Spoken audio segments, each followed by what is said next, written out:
Bienvenue chez La Vilaine. La Vilaine, c'est ma petite boutique de laine dans le Lot. Et moi, c'est Sandra.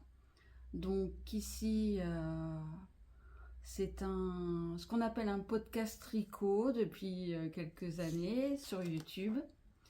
Et donc, c'est le numéro, c'est bien, je sais même pas, 4, je pense. Et,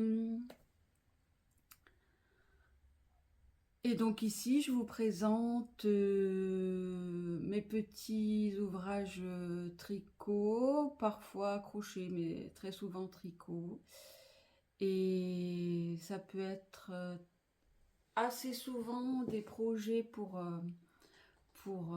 exposition pour la boutique. Et j'arrive maintenant de plus en plus perso, avec mon petit stock perso chez moi. La semaine dernière les 2 dernières semaines, niveau tricot, ça a été compliqué parce qu'il a fait tellement chaud avec cette canicule que chez moi, on est dans le noir. J'avais une trentaine de degrés, tenir de la laine, c'était impossible.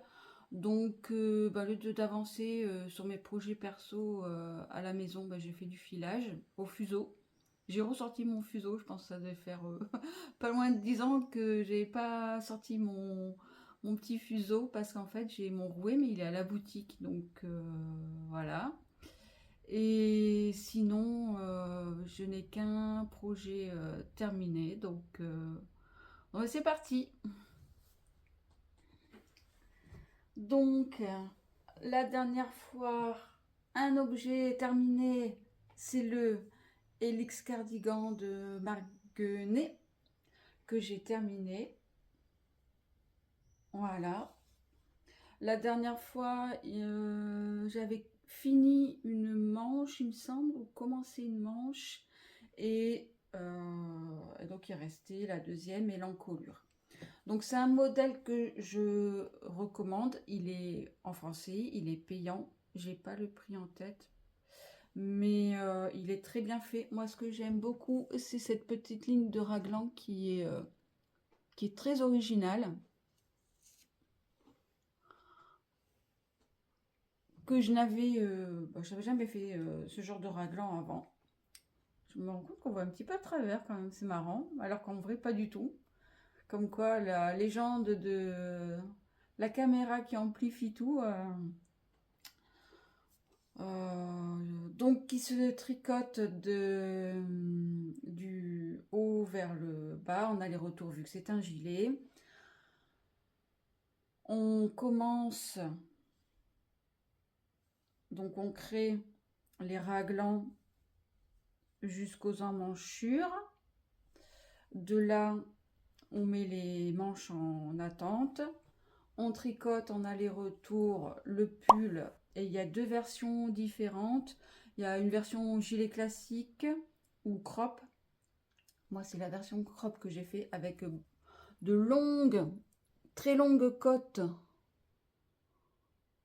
Voilà, à faire. Des côtes A1. Ensuite, ou alors, donc je disais, en gilet classique, et dans ce cas-là, les côtes sont un peu moins longues. On fait plus de jersey et les côtes sont moins longues, sont moins hautes. Ou alors au niveau de l'encolure, on peut choisir col rond ou col V. Moi j'ai choisi le col V. Ensuite, classique, hein, on fait les manches, on fait des côtes 1-1 comme le bas du gilet. Et ensuite on relève voilà, toute l'encolure, la patte de boutonnage. On fait des côtes 1-1 aussi, me semble. J'ai un doute, mais il me semble que c'est ça. Avec les boutonnières. Alors, c'est le seul point que je n'ai pas aimé parce que très souvent, quand on fait des boutonnières, enfin, moi en tout cas, dans mon cas, Euh, dans le patron, c'est souvent indiqué de les espacer d'autant de centimètres. Là, pas du tout. Il y a juste un repère quand on fait un col V de le démarrer le premier donc à la base du V et à quelques mailles en bas et après il faut dispatcher le reste des boutons soi-même. En plus, on nous dit 7 ou 8 boutons. Moi j'avoue j'ai tricoté du noir. Donc, sincèrement on voit pas grand chose. Il est pas encore bloqué. Donc vu qu'on fait la pâte de boutonnage après. Et donc, à moins que j'aurais peut-être dû au moins bloquer là et après relever les mailles. Mais bon, j'avoue, je suis à la boutique. Celui-ci, c'est un modèle d'exposition à la boutique. Donc, il reste à la boutique, à part pour le blocage à la fin. Et donc, je me suis retrouvée avec un tricot noir, ben, un peu recroquevillé sur le même parce qu'il était en cours de tricot et pas bloqué. Et ben pour placer ces boutons, surtout que je l'ai fait à la boutique, encore une fois, pas chez moi, donc ben, entre deux, il suffit que je sois un peu interrompue, et ben moi je trouve que ça n'a pas été simple de placer ces boutons, et du coup ben, j'en ai mis que 6 au lieu de 7 ou 8, et ils sont pas espacés de façon très catholique, on va dire. Voilà, on voit qu'il y en a qui sont plus rapprochés que d'autres. Donc c'est la seule chose qui je trouve dommage. Enfin, moi j'aime bien. Je suis un peu comme mes clientes en fait. Moi j'aime bien qu'on me prenne par la main et quand je fais un tricot, c'est vraiment pour me libérer l'esprit, pas réfléchir, pas être un casse-tête. C'est vraiment pour me détendre. C'est mon moment à moi. Et même les modèles que je mets à la boutique en expo, euh, je- pour moi, il faut qu'il soit le plus simple possible parce que je me rends compte dès que c'est compliqué, même un jacquard, hein, c'est bête, hein, mais les clientes, elles se bloquent assez vite. Moi, je suis dans une petite ville, je ne sais pas si c'est lié, mais mes clientes, dans tout mon lot, je dois avoir à peine 5% qui aiment les choses casse-tête et compliquées, challengeant, alors que les autres, elles sont vraiment là. Faut que ce soit le plus simple possible, quoi. Dès qu'il y a un petit twist, ça y est, elles sont en panique. On a beau leur dire non, non, mais no stress.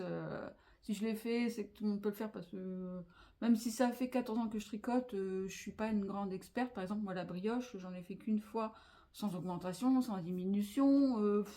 Enfin, je veux dire, pour un bandeau, c'était vraiment quelque chose de très simple pour moi appréhender la première fois la brioche. J'ai essayé sur un châle, je me rappelle, d'Audrey Borrego.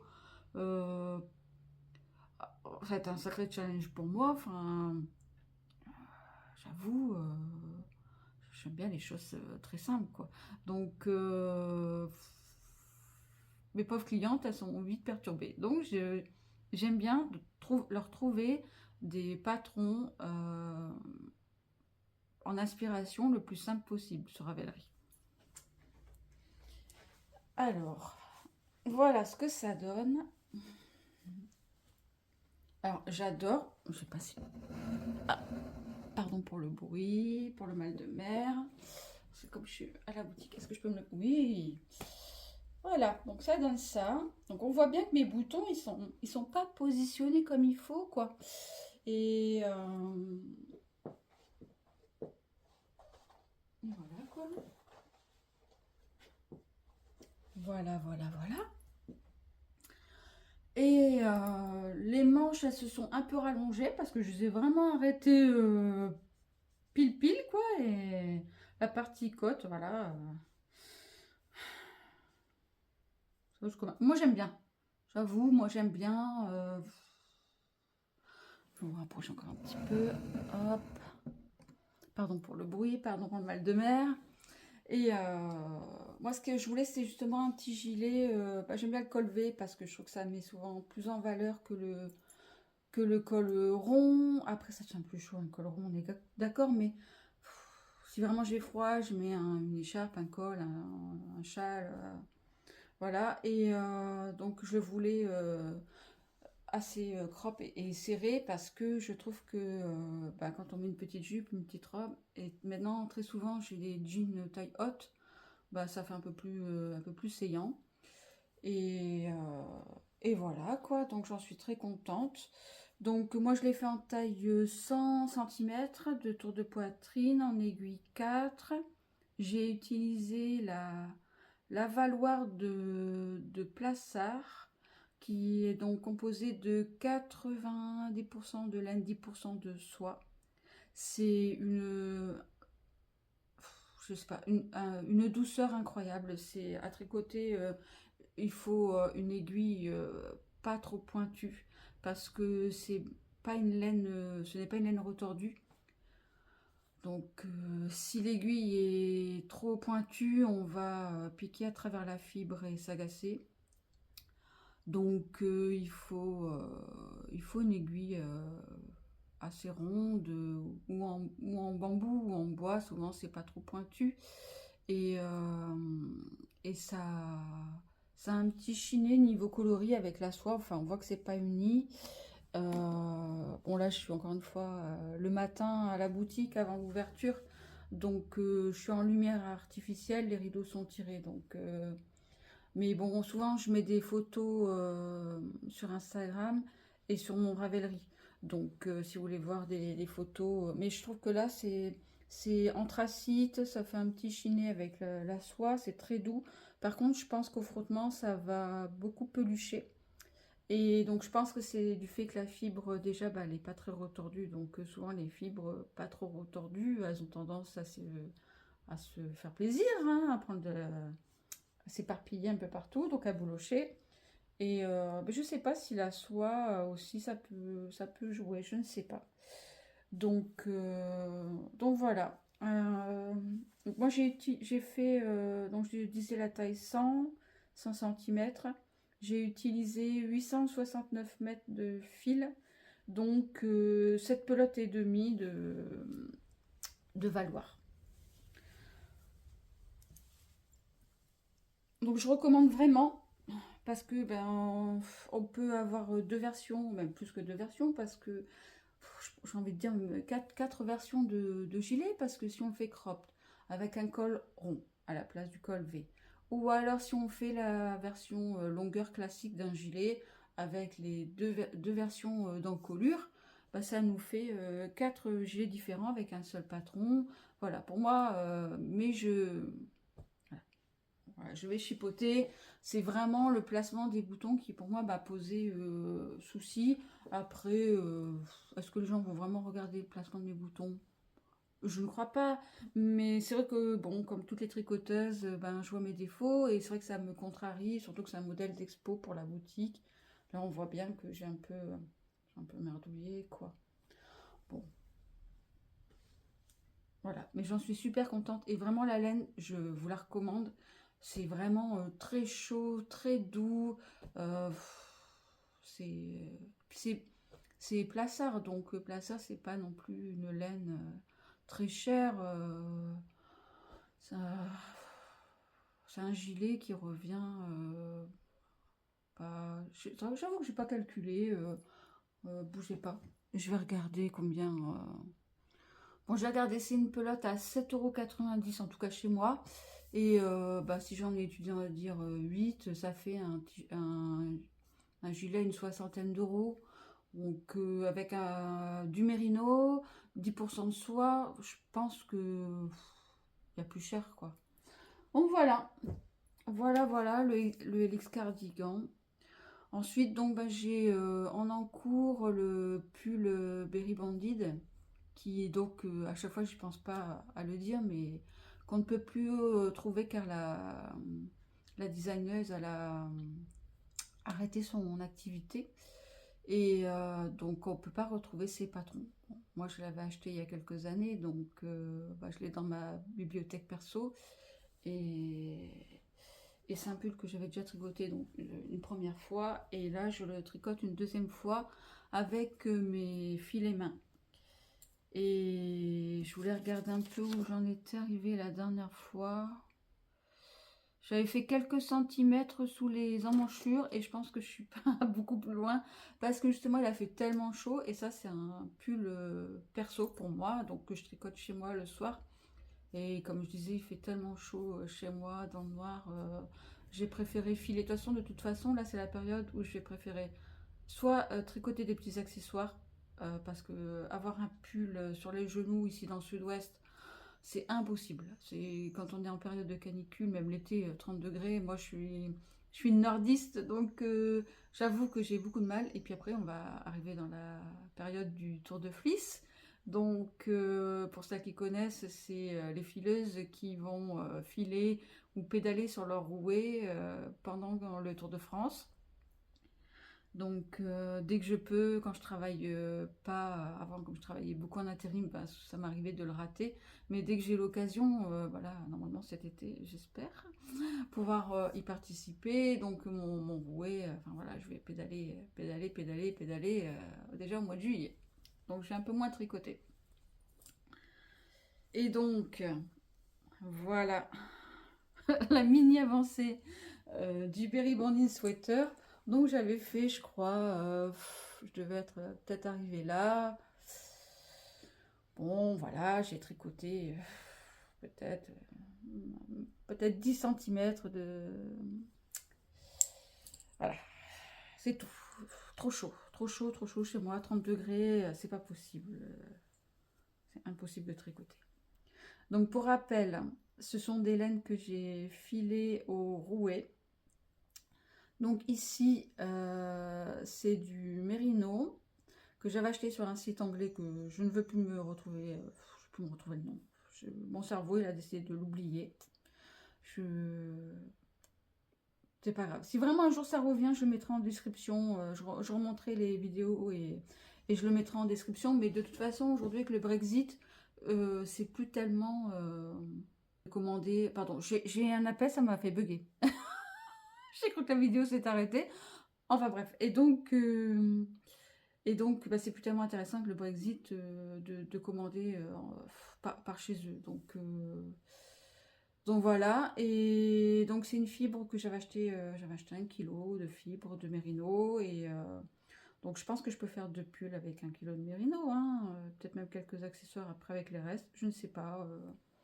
Sachant que je ne sais pas filer une vraie épaisseur fingering, donc 400 mètres ou 100 grammes.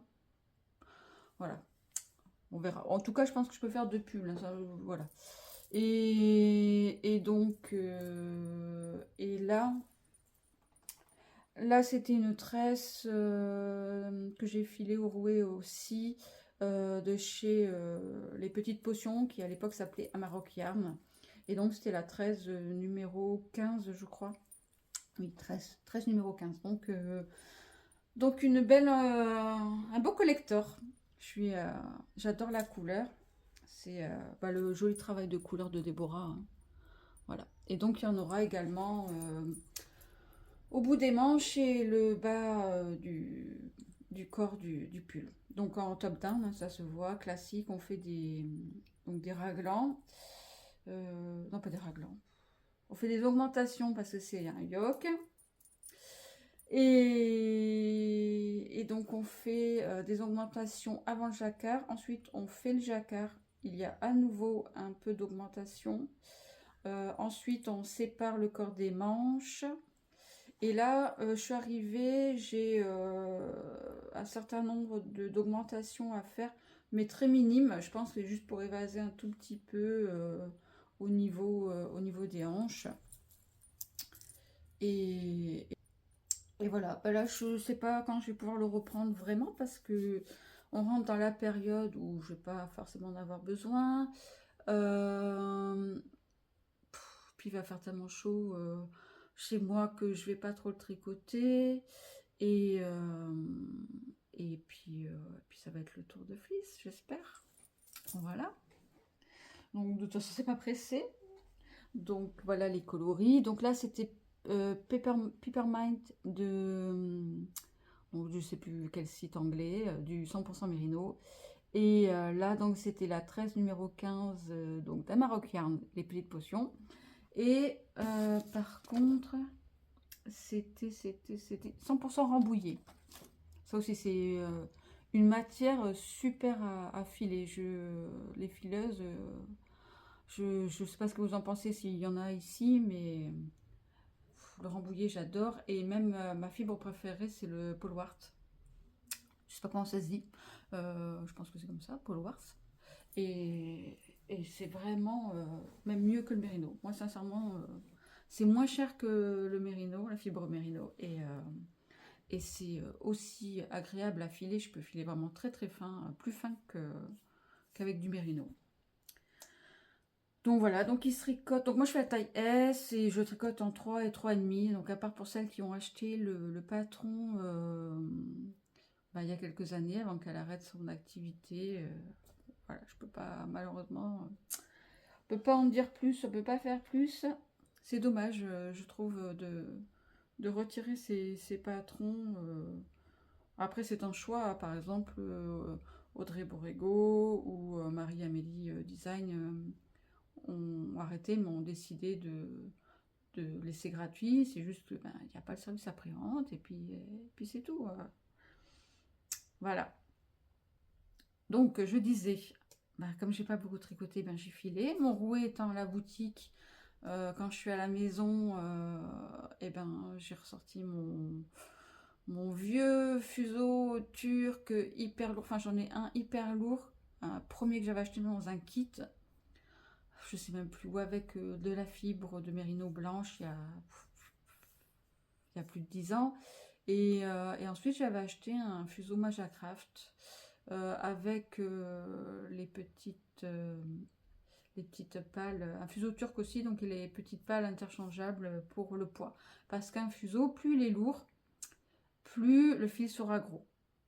Forcément, avec le poids, la fibre va suivre plus rapidement et c'est plus compliqué de faire un fil fin sur un fuseau qui est lourd parce que avec le poids, le fil va casser. Voilà. Et puis après, par contre, plus il est lourd, plus il tourne vite.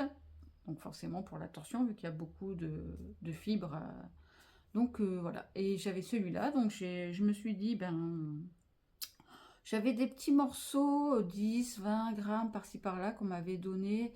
Il y avait du Shetland mélangé, donc coloris naturel. Du blanc et enfin, du crème et un peu marron, un peu camel. Et donc j'ai décidé de le mélanger avec de la soie de bananier peignée et du lama peigné aussi qu'on m'avait donné en petit échantillon. Je crois que ça doit faire 10 grammes chacun, je pense.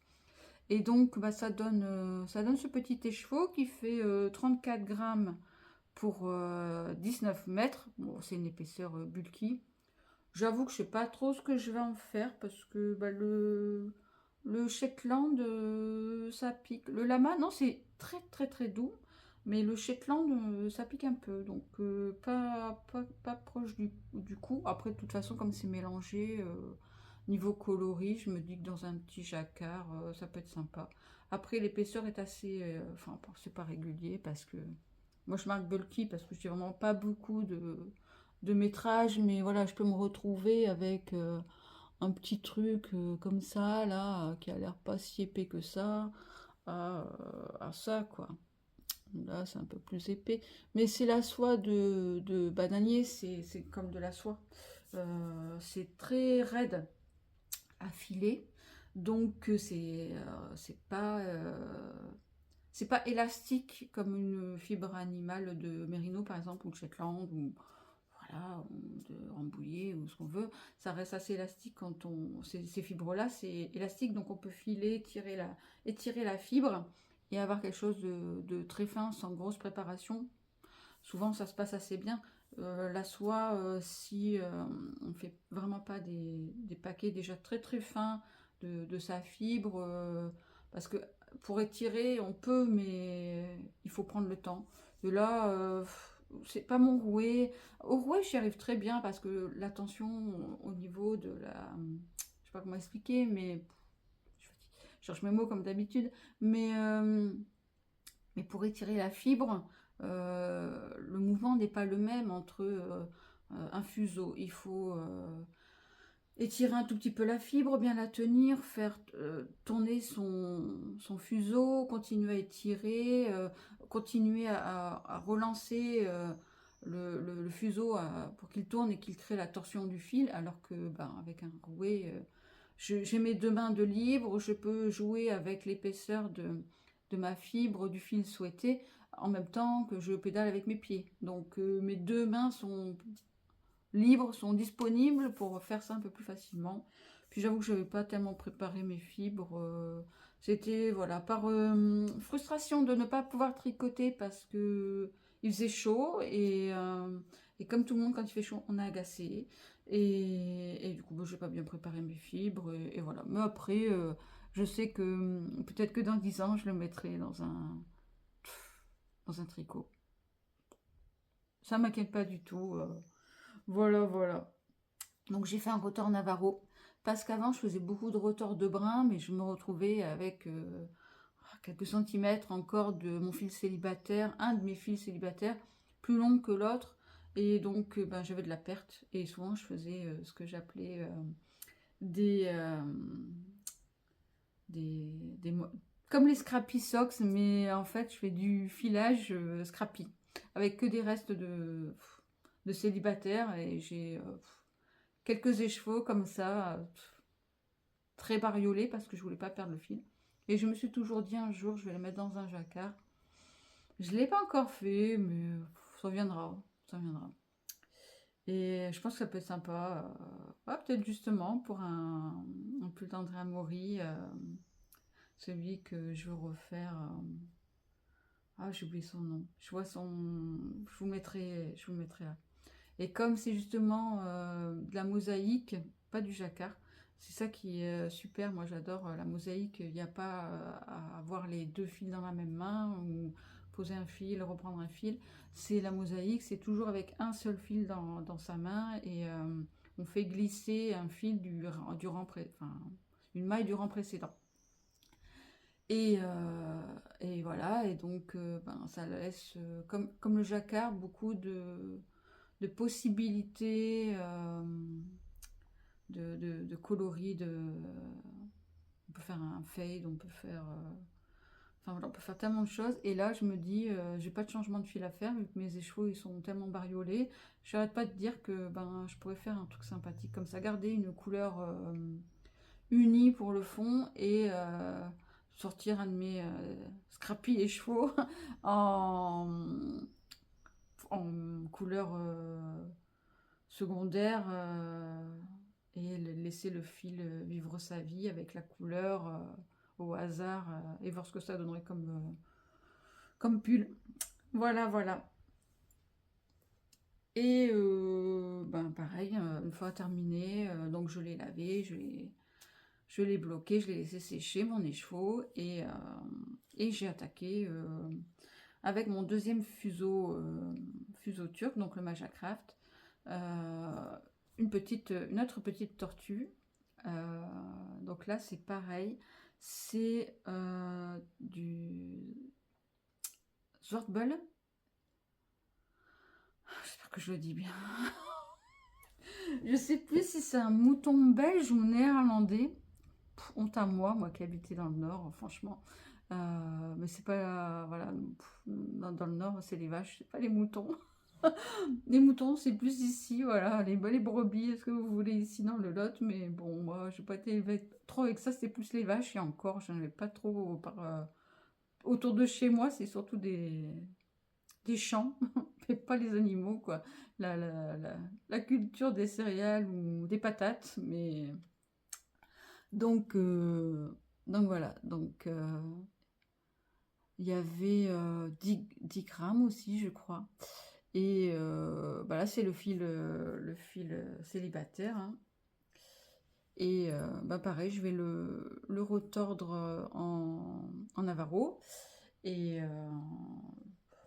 pareil, hein, c'est pas doux comme, c'est pas quelque chose que je mettrais autour de mon cou, hein. C'est rustique, hein. Et c'est la couleur naturelle, voilà. Enfin, une des couleurs naturelles, quoique non, Zwartbol c'est noir. Je crois que c'est néerlandais du coup, et ouais, c'est noir, hein. Zwart, c'est noir. Donc voilà, ça doit être la couleur naturelle du petit mouton. C'est des échantillons qui étaient là dans mes cartons de fibres et voilà, je vous le dis, par désespoir de ne pas pouvoir m'occuper les mains parce qu'il faisait trop chaud. Mon rouet étant à la boutique, bon, bah, chez moi, il me restait que mes fuseaux et quelques fibres.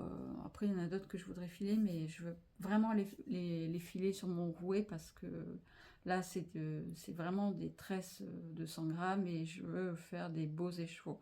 Donc là, ça sera avec mon rouet et mais je pense que j'ai fini tous mes petits échantillons. Donc après celui-là, il va falloir que soit je rapatrie mon rouet chez moi et plus à la boutique. Mais c'est dommage parce que là, ça va être la période où on aura un peu de monde dehors et aux périodes les moins chaudes.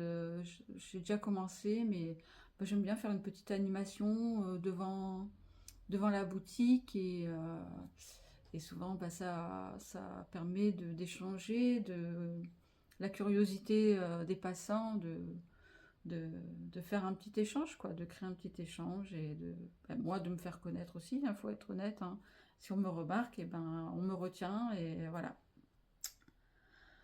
Voilà, voilà. D'ailleurs, c'est quelque chose que j'aimerais faire d'ici quelques temps. Ça fait déjà 1 an et demi que j'ai ouvert la boutique et ça fait déjà 1 an et demi que je dis que j'aimerais lancer un atelier filage, mais voilà, le démarrage, il a fallu investir beaucoup sur certaines choses, donc pas dans le filage.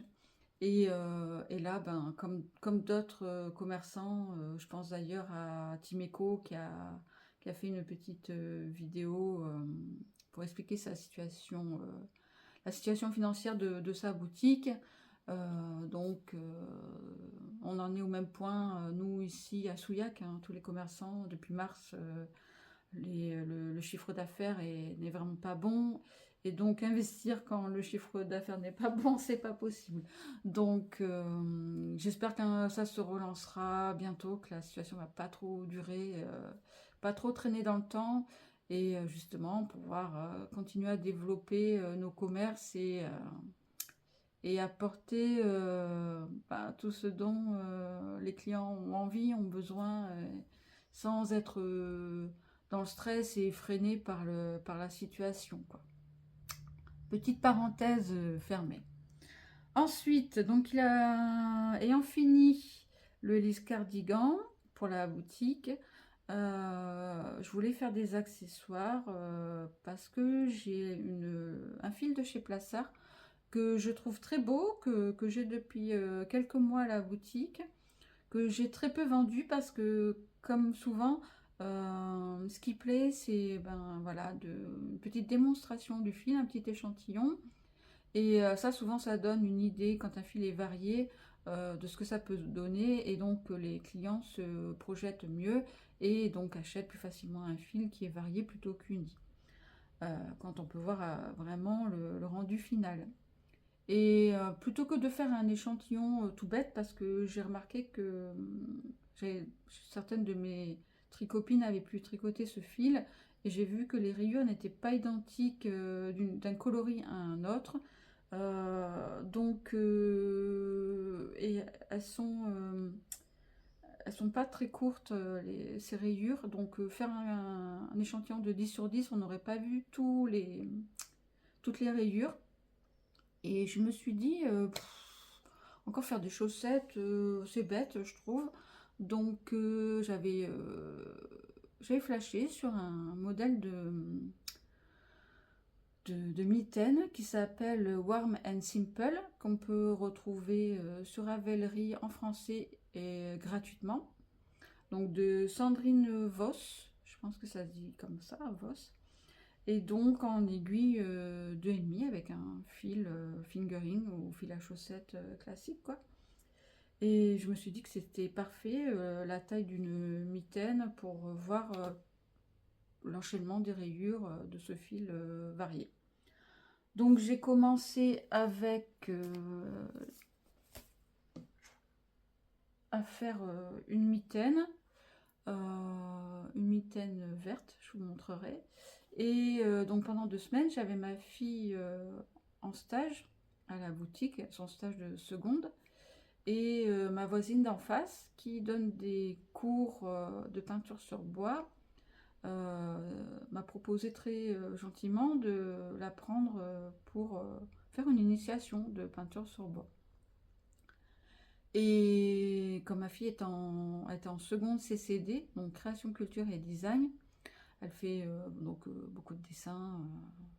Là, je me suis dit, la peinture, je pense que c'est quelque chose qu'elle ne pratique pas beaucoup. Et comme j'ai envie qu'elle voit, qu'elle touche à plusieurs matières ou choses pendant son cursus au lycée, parce que l'année prochaine, c'est première et terminale technologique, donc STD2A, je ne sais plus à quoi ça correspond, mais il y a les arts appliqués dedans, et technologique déjà, je sais plus. Sciences et technologies, STD, des designs encore, 2A, des arts appliqués. Voilà, j'ai trouvé, quand on cherche, on trouve. Et, et donc, pendant qu'elle était avec moi pendant 2 semaines, comme avec la canicule, il y avait des clientes un peu le matin et pas du tout l'après-midi parce qu'il fait trop chaud, fallait l'occuper, quoi. Donc, on a fait 2-3 choses dans la boutique, classique, hein, on a tout bougé, tout nettoyé, changé les vitrines, refait des étiquettes, le mur de laine, on a changé des coloris pour que ce soit un peu plus estival au niveau des coloris, enfin, un peu plus, ça fasse un peu plus été, un peu plus, voilà, un peu moins printemps. Et une fois que ça s'est fait, un peu de vente, il fallait bien l'occuper. Donc elle a choisi un modèle de mitaine, donc pas le même que mon modèle. Et on a repris les bases du tricot et donc je l'ai accompagnée.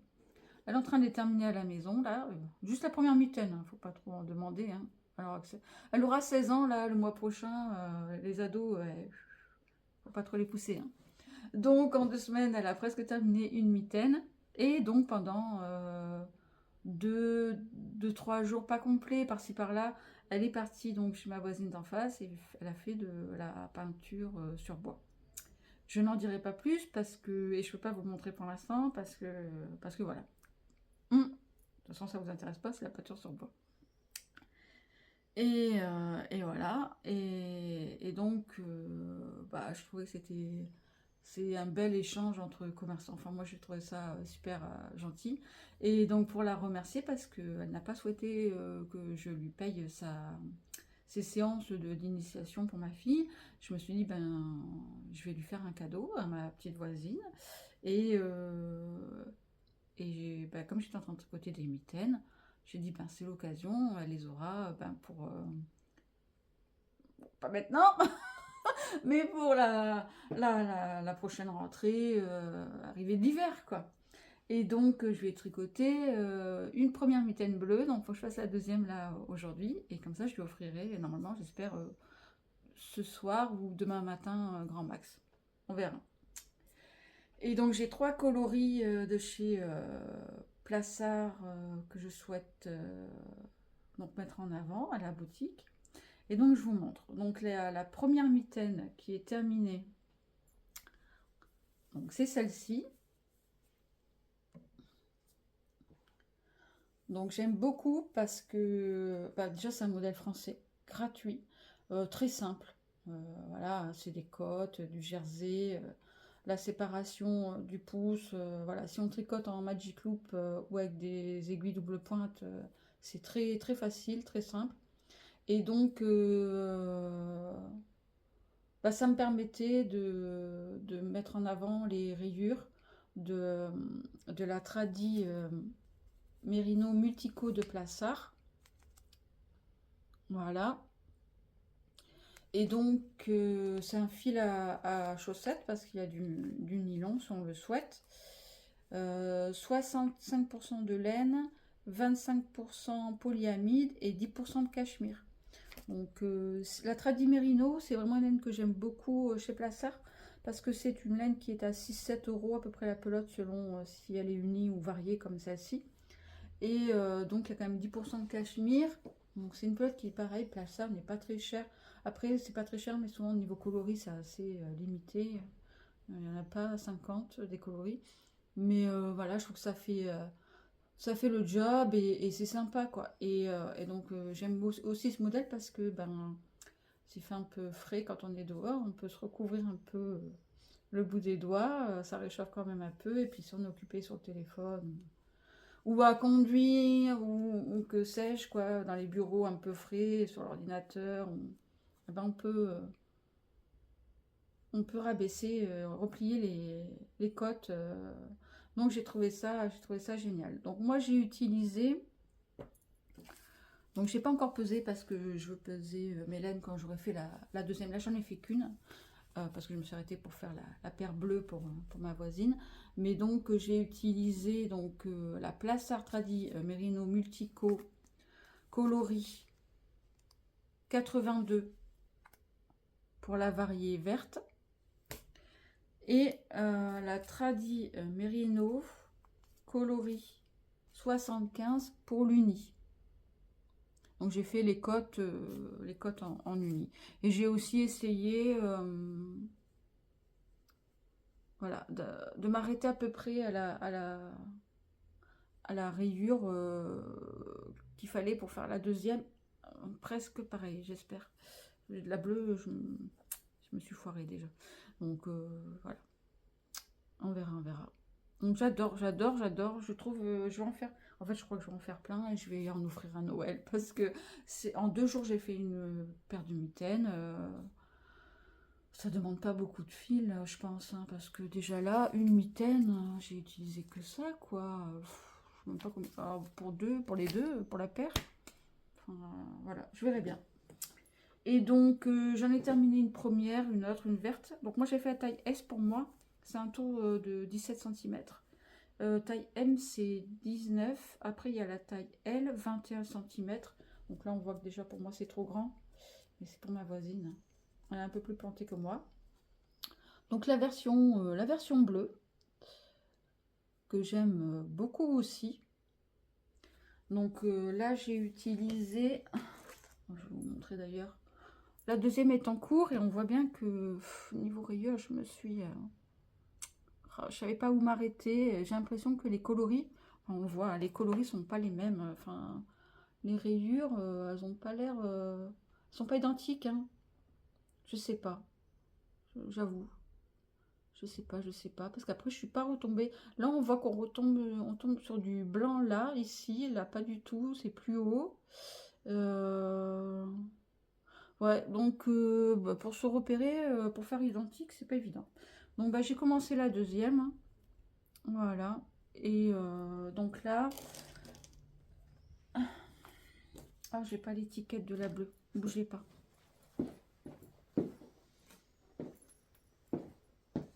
Donc la bleue variée, donc la Tradi Merino Multico, donc de Plassard, en coloris 22, c'est celle-ci. Bon, elle fait un peu la tête, voilà.